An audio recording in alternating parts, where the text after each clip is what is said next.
अमीर ननद की गरीब भाभी। रीना एक मध्यम परिवार की लड़की थी, लेकिन उसकी भाभी शिवानी एक बड़े घर की बेटी।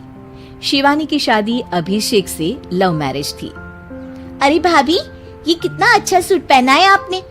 काश ऐसा मैं भी पहन पाती। अरे क्यों नहीं रीना, वैसे भी तुम्हारा और मेरा नाम तो एक ही है, जब मन करे पहन लेना। भाभी, आपको आपके पापा ने कितने अच्छे कपड़े गहने दिए हैं। मैं उनकी इकलौती बेटी जो हूँ। बेटी तो मैं भी इकलौती हूँ, लेकिन क्या करे, पापा है नहीं, पता नहीं कैसे होगी मेरी शादी। तभी वहाँ शिवानी की सास आ जाती है।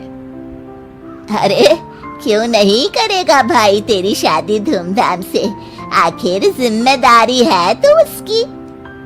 और वो दिन भी आ जाता है जब रीना की शादी तय हो जाती है। अभिषेक, क्या हुआ? आप इतने परेशान तो कभी नहीं दिखे, कोई बात है तो बताइए मुझे। अरे शिवानी, वैसे तो शादी का सारा इंतजाम हो गया है, लेकिन गहनों का रेट तो आसमान छू रहा है। कैसे क्या करूं, कुछ समझ में ही नहीं आ रहा। थोड़ी देर में शिवानी अपने पूरे गहने अभिषेक के सामने रख देती है। ये लीजिए, गहनों का इंतजाम भी हो गया।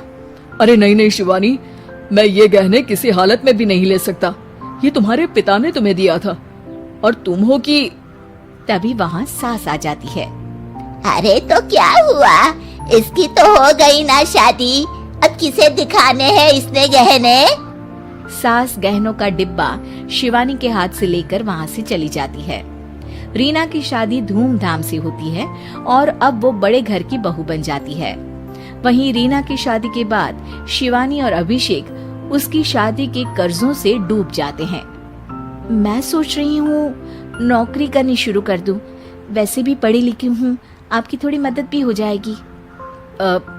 वैसे शिवानी, कुछ दिन कर लो तो अच्छा ही होगा, क्योंकि जरूरत भी है।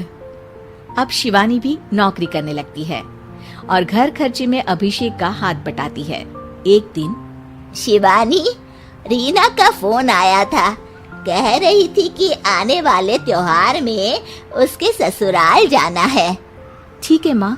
अरे ठीक तो है, लेकिन एक काम कर लेना, उसके सास ससुर से लेकर पूरे खानदान के कपड़े मिठाइयाँ सब ले आना, और हो सके तो रीना के लिए छोटे से कान में पहनने के बूंदे भी।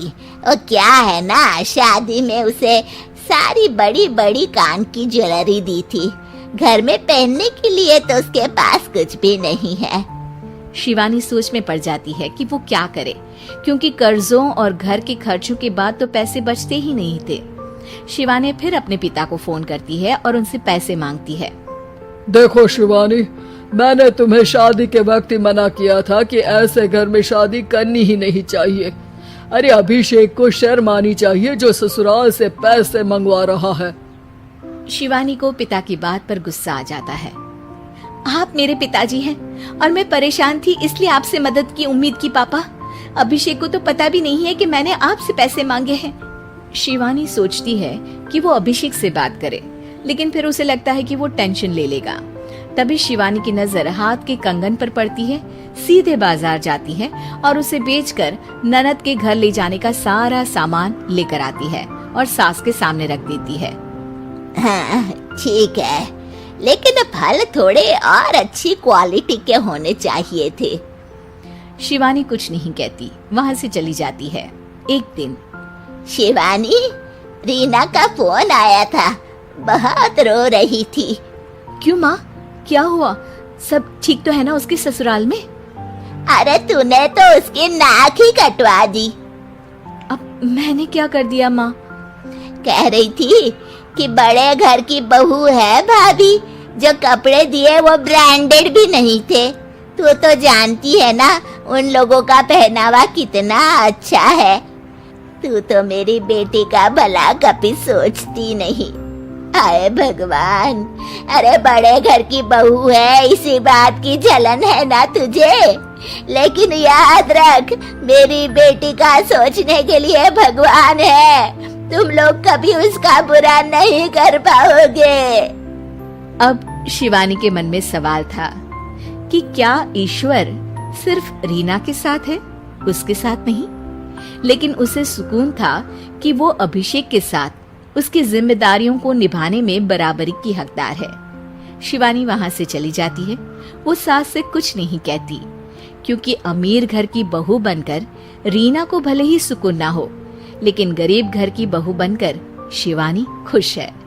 क्योंकि खुशी पैसों से नहीं, परिस्थितियों पर निर्भर करती है।